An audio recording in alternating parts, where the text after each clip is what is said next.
The Couple Next Door, written by Peg Lynch and starring Peg Lynch and Alan Bunce.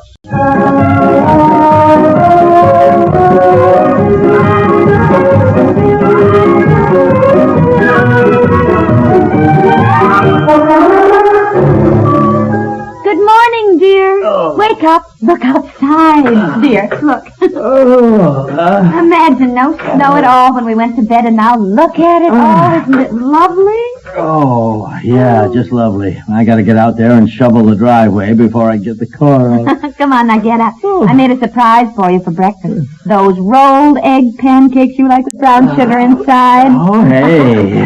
You said you were tired of the same old things for breakfast, so I made a New Year's resolution to be a better wife and fix you some special things once in a while. Here's your bathrobe, dear. Oh, thanks.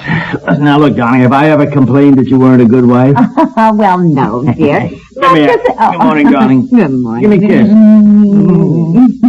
That's very nice. Here, let's try that again. But, darling, the pancakes will be cold. Look, Here. heck with the pancakes. Here, I fixed the pancakes specially. Okay. Boy, you complain I'm not romantic, and then when I am. Well. All right, look, darling, I'll shave and dress and I'll be down in exactly 7 minutes. Now, where's the toothpaste? Well, hurry, because Betsy isn't awake yet, and I thought we could discuss a few things. There's the toothpaste. Such as some New Year's resolutions. Yeah, you know what happens to New Year's resolutions. Well, now that Betsy is 6.5 years old and understands so much, we should be much more careful not to quarrel in front of her. Quarrel? Who's quarrel? Big sakes. You get along better than any other couple I know. Look at the Buckley. Look at Watson. Oh, yeah, I know. They're terrible. Yeah. I know we're not like that. Let's just say that some of our disagreements or discussions ought not to be in front of Betsy, you know, so she doesn't get a feeling of insecurity, you know. Yep, I guess you're right. In front of her, we should always be, you know, sweet and loving to each other. Yeah. Well, honey, I'm never really mad at you. You know that, even when we disagree. You know what I mean? Oh, I know. But I thought if there were some things about each other that annoyed the other person, we ought to discuss them intelligently when we're alone. And the other person should accept it in the spirit it's given. Yeah, I guess so. I need some more shaving cream. For example, there are probably dozens of little things I do, you know, that annoy you. Oh, I don't know about that, darling. You're just about perfect as far as... Where's my razor? Oh, well, you are too, dear. But I have made sort of a list. Where the heck is... What do you mean, list? Here's your razor, dear, right here. What do you mean, list?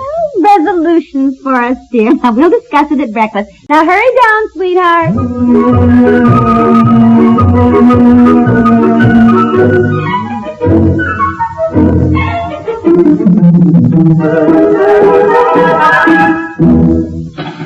And I'm going to try and always be on time when we go places. Well, that's a good resolution, darling. By the way, these pancakes are marvelous. Go on. Well, I won't interrupt your stories when you tell them in front of people. Fine, thank you, darling. Even when you have the facts wrong. Fine. What do you mean? And in the future, I resolve not to get annoyed with you when you strew the newspapers all over the floor, or when you use my comb and get hair oil on it, or when you leave the bath towel in a wet lump on the floor, or when you finally decide after weeks to repair something just when I get dinner on the table, or when wait a minute. Your list of resolutions sounds more like a list of grievances about me. Oh, dear, not really. It's your home. You earn the living, and you should be comfortable, you know. Boy, I certainly sound like a delightful person to live with. Well, you are. I only mention these things because if there's anything I do that annoys you, I'll try to change it. Oh, well, yeah. I can't think of anything. Now, I know there are things I do, you know. No. Well, Don, look, come to think of it, there is. No. I just... No, never mind. It's not important. Well, what is it? What? No, Don, look, you're just getting mad. Oh, why should I get mad? That's why we're doing this, you know. But, there. Now, look, it's nothing, darling, really, but you do have this little habit of saying, you know. You tack it on at the end of every sentence. Oh. What do you mean? Well, I think we ought to do this, you know, and that's what I told her, you know, that kind of thing. Oh. Well, thank you. I didn't even know that I did it. I guess we do get into careless speech patterns. Like you say, yep, an awful lot. And you know what I mean? You say that all the time, dear. You don't mind my telling you? Well, no, not at all, darling. I'm glad that I do. Well, I'll have to watch it. You know what I mean? Is there anything else I do that annoys you? Well, now look, darling, I know it is silly, but I wish you wouldn't finish my crossword puzzle. I didn't finish. Oh, Oh, there's Betsy. Now, come on down, dear. We'll talk about this more tonight, huh? Yeah, you are right, darling. We really should be very careful in front of Betsy not to have even the slightest disagreement or raise our voices. Yes. Now, honey, anything like that can upset a child's emotional security. It's true. Well, good morning, Betsy girl. You still sleepy, sweetie? You come here. Come on, here. How's Daddy's girl? Huh? Fine, Daddy. Mommy made pancakes today. I don't want any. I thought you loved pancakes, dear. I just want raisin toast. Oh, well, all right, dear. All right. For Pete's sake, why do you give in to her like that? She should eat what we're having, what's on the table. This business of always ordering her meals as though she's at the Waldorf Astoria and you just jump to get She it. hardly eats anything. I'm so glad to get anything She should down eat her. what is on the table. When I was her age, by golly. Dear, I know you're right, Daddy, but... Yes. Well. You see, Mommy made the pancakes for Daddy, Betsy. So even if you wanted one, you'd have to ask if you could have one of his. And I don't know whether he'd give you one. Yes, he would, wouldn't you, Daddy? Maybe if you asked him real nicely. May I have one of your pancakes, Daddy? Oh, yes, dear, of course. So go in the other room, get a clean apron. The syrup is sticky, and I don't want you to get it all over you, dear. For Pete's sake, I certainly don't agree that is the right way to handle It is the only thing that works. Say no, and they want it. I'd rather be wrong than have her die of starvation. No, if she's hungry, she'll eat. That is the key to the whole situation. And another thing is... We were not going to argue in front of her, and we have got to present a united, happy front. And if you recall, last night for dinner, she had 2 string beans, which I certainly do not... Oh, there's our girl in her pretty new apron. Well. Your keys! Your car keys! What? Oh, you just said the word key, and I suddenly remembered I went out to the garage last night to see if you left the hammer out there, and when I locked the garage doors, I dropped the keys, and I couldn't find them. So I thought, well, we'll get them this morning, you know, when it's light. Okay. All right. You suddenly fly off and get so upset over things, and we'll find them. There's just... My car keys. Yes?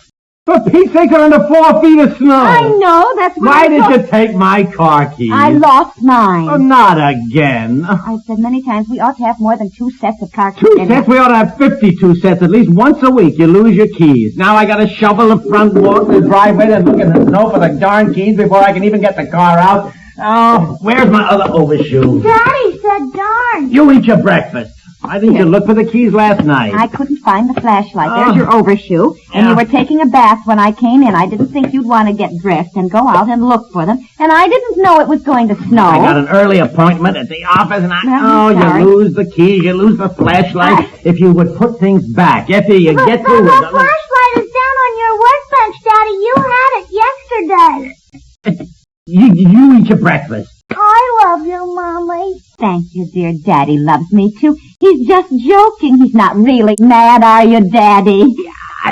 No. Daddy just loves to shovel snow and look for our car keys underneath it and... Let's make kind of a game out of it, Daddy, shall we? Betsy can help shovel. Would you like that, dear? Yes, I want a shovel, too. And, Daddy, who finds the car keys first wins a prize. What would it be? Let's see. A lollipop. A lollipop. Yes. That's fine. And I've got one right over here, too, I think. Now, let's hurry and get our things on, shall we? Wait for us, Daddy, so we start even. Look, Daddy's in a hurry. He's got to You get... and Mommy always said when people play games, they should start even. That is true, Daddy. We have always said that, you know. Look, All right, okay. We'll step on it then. I think Daddy just wants to win the lollipop, don't you, Betsy? Yeah. Oh, boy, mine blew heaven and baby makes 3.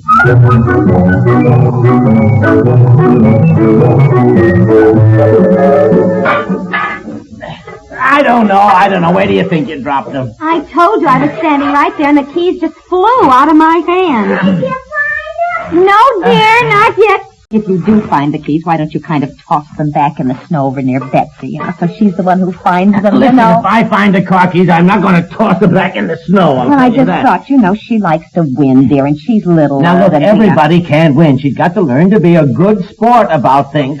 Oh, look at the time. I am so late. Well, I'm sorry, dear. Never- I'll keep shoveling. Find them? No!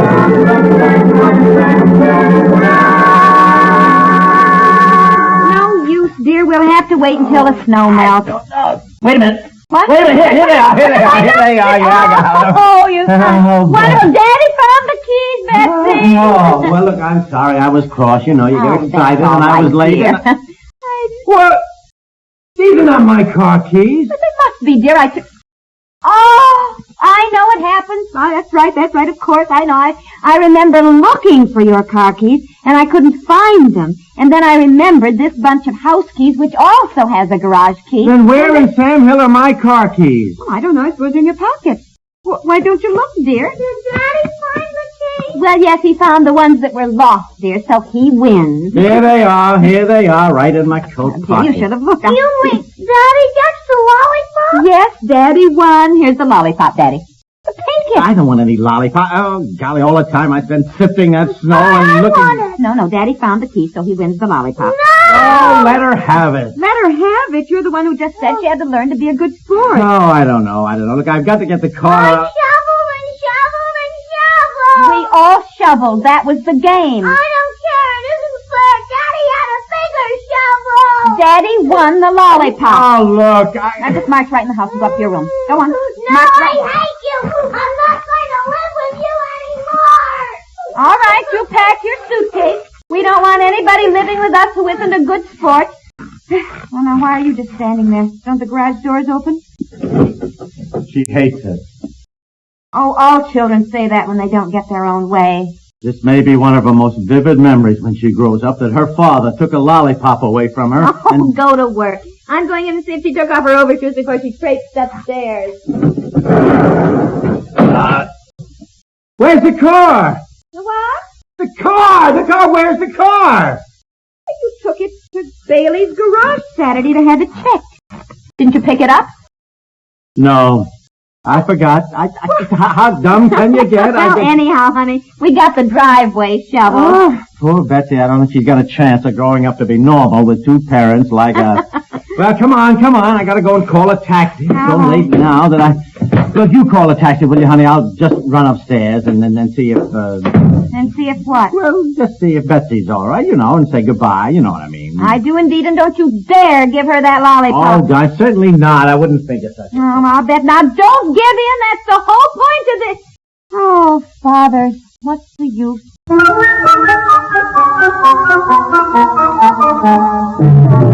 Your taxi's here, dear. Yes.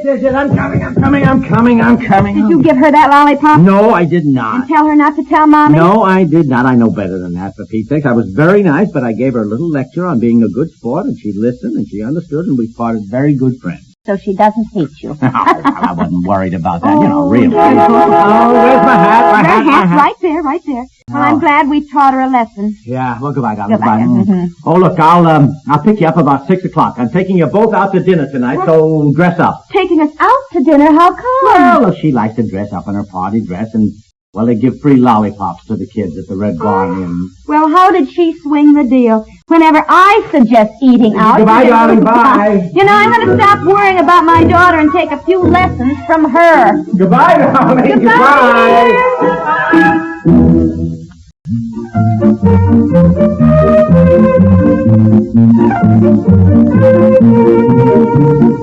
A Couple Next Door is written by Peg Lynch and stars Peg Lynch and Ellen Bunce, with Madeline Pierce as Betsy, and is produced by Walter Hart. This is Warren Sweeney inviting you to listen tomorrow to The Couple Next Door.